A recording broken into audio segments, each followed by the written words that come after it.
Hello dear students, I am Manoj Bharti. I am going to teach chemistry to class 9th. Today we will start our chapter number 4th, that is atomic structure and chemical bonding. Students, in this chapter we will deal about the structure of atom and the types of chemical bondings. Matter, everything in this universe is made up of matter. Even you, the non-living things around you, everything in this universe is made up of matter. Suppose you try to tear a piece of paper into pieces, into smaller pieces. If you tear pieces of the paper into smaller pieces, again tearing the pieces into more smaller pieces. Thereafter, you will continuously like doing this. You will reach at a point where you would not able to divide the piece into further small pieces, and those small pieces are indivisible particles. Even the small dot here contains millions of atoms. So atom is that one particle that we cannot break further. Maharishi Kanand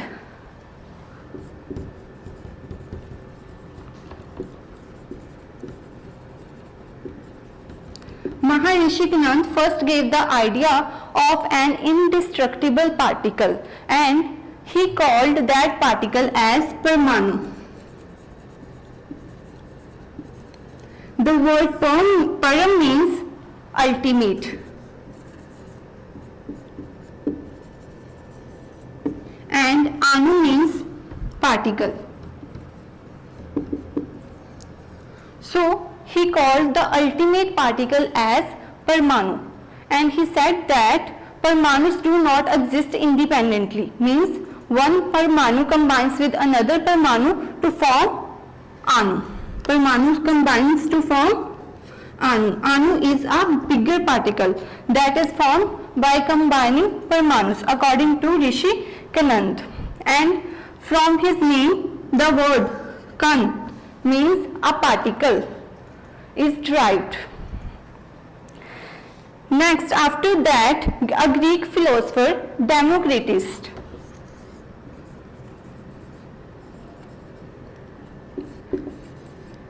Democritus was a Greek philosopher. He said that the Greek word, he derived from the Greek word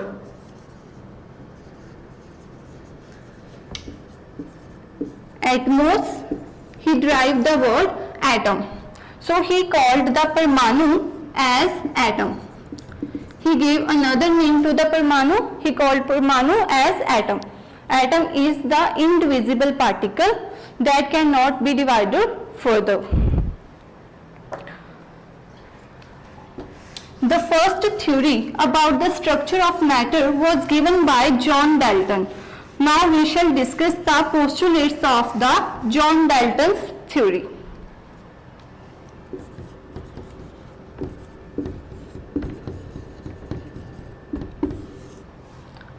John Dalton gave the theory on the matter. So according to him, matter is the smallest particle matter is made up from the smallest particles, atom. So matter is made up of the atoms. Next point is, he said that atoms are the smallest indivisible particles. That is, we cannot divide the atoms further, or we can neither destroy the atom nor create the atom. Third point is, atoms of the same element are alike, but they differ from the atoms of the different element. Alike means same. So atoms of the hydrogen would be same as the atoms of the hydrogen. These are the same element hydrogen, and atoms of the hydrogen would differ from the atoms of carbon according to the John Dalton's theory. Next, he said that atoms of the elements combine with one another to form molecules. So atoms of a molecule, atoms from molecules, atoms of an element forms molecule by combining with one another.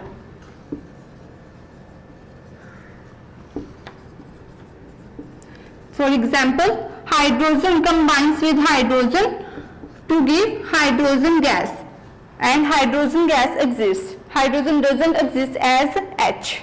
It exists as H2. That is, two atoms of hydrogen combines.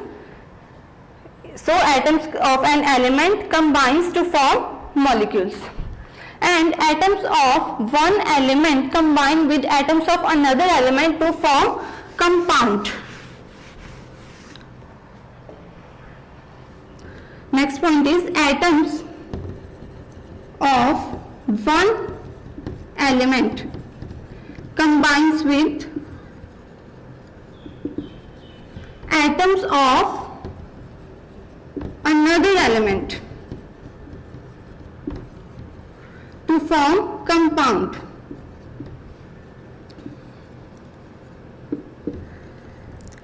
So, for example, water. In the case of water, there are two atoms of hydrogen, that is, one element is hydrogen and another element is oxygen. So, when two different atoms combine, so they form compound. But if the same elements combine, they form molecule. Atoms of the same element combine, they form molecule. And the last point is atom is the smallest unit that takes part in the chemical reaction. So according to John Dalton, atom was the smallest particle that take part in a chemical reaction. The last point is correct according to the John Dalton's theory, and all the 5 points according to the latest research are not correct. But students, no theory is completely incorrect. Timely, the scientists give modifications by their experiments in the theory, and they form new theories. So we can't say that a theory is wrong. There are verifications and modifications in the theory.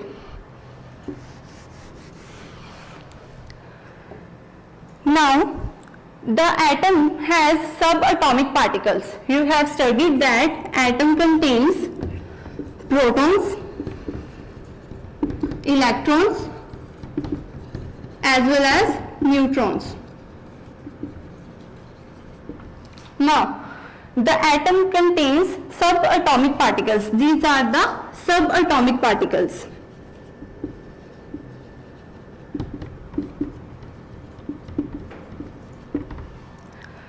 The idea that atom contains subatomic particles were derived from the idea that electricity is produced when two stable objects are rubbed together with each other.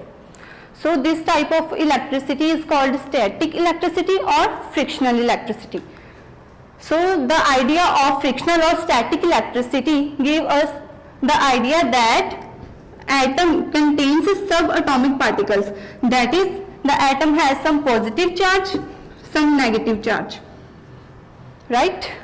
So atoms are not as a whole, but they contain some subatomic particles. Students, there are 3 subatomic particles that you will study in this chapter. The first, proton. It was discovered by E. Goldstein. Electrons were discovered by J.J. Thomson. And neutrons were discovered by James Chadwick.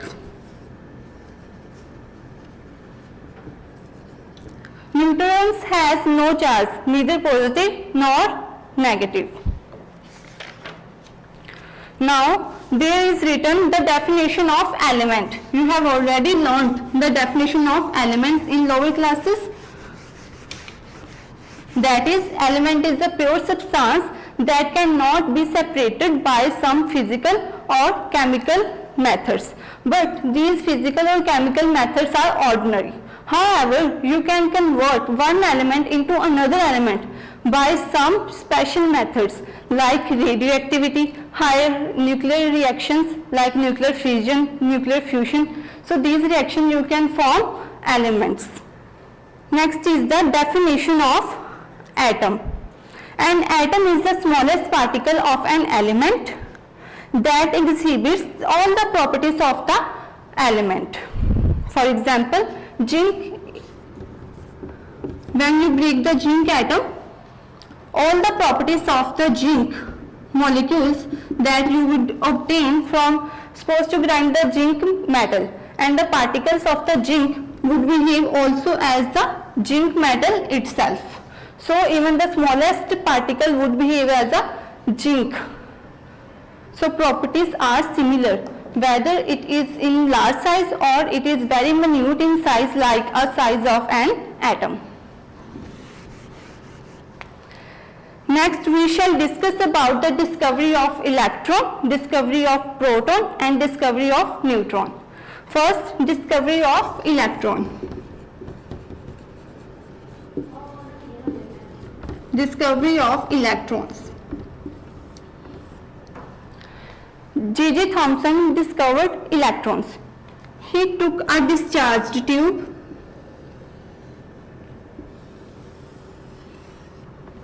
and connected it to vacuum to remove or eliminate the air.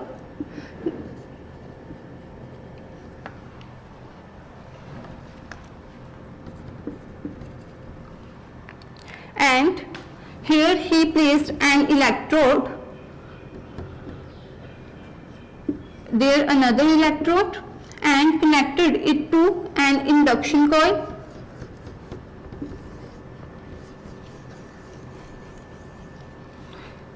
For the supply of current, induction coil is used here.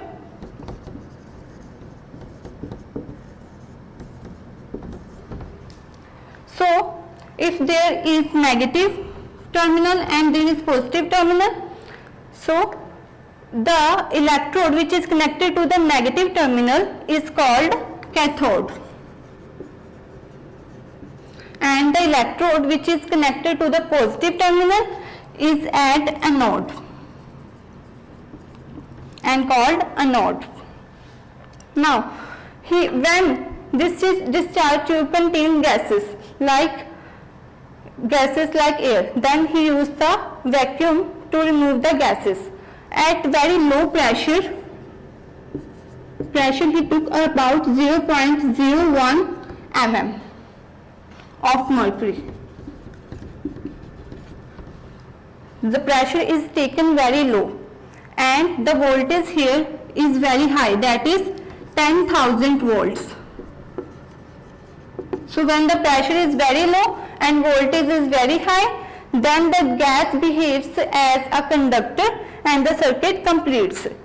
Then he observed that some rays were emitting from cathode towards the anode, and as the rays were emitted from cathode, he called these rays as cathode rays, because they are emitting from cathode, right? So this is how he observed the cathode rays. He also observed that when cathode rays fall on a surface like soda glass surface, they produce fluorescence light, yellowish greenish fluorescence light. So he observed the properties of cathode ray further. The properties of cathode rays are, they are straight lines. Next property is, they makes the soda glass glow, like they has the property of fluorescence to produce light when they strike to the surface. Next is, they are deflected from the negative terminal. Suppose in this structure, if I place a negative plate here and a positively charged plate here. Since the cathode rays carry negative charge, so they will deflect from the negative charge and they will be attracted towards the positive charge. So when he placed the plates, he observed that the cathode rays shifted towards the positive terminal or positive plate. Means here the plate is positively charged, so the cathode rays are carrying the negative nature, because negative positive attracts each other, and as these are negative, so it would repel from the negative plate. There are some more properties like cathode ray is made to fall on, when cathode ray is made to fall on hard glass metallic surface like tungsten. Tungsten is a very hard metal having the symbol capital W. When cathode rays fall on the metal tungsten, X-rays are produced. This is very important question, how X-rays are produced. When cathode rays fall on the hard metallic substance like tungsten, X-rays are produced.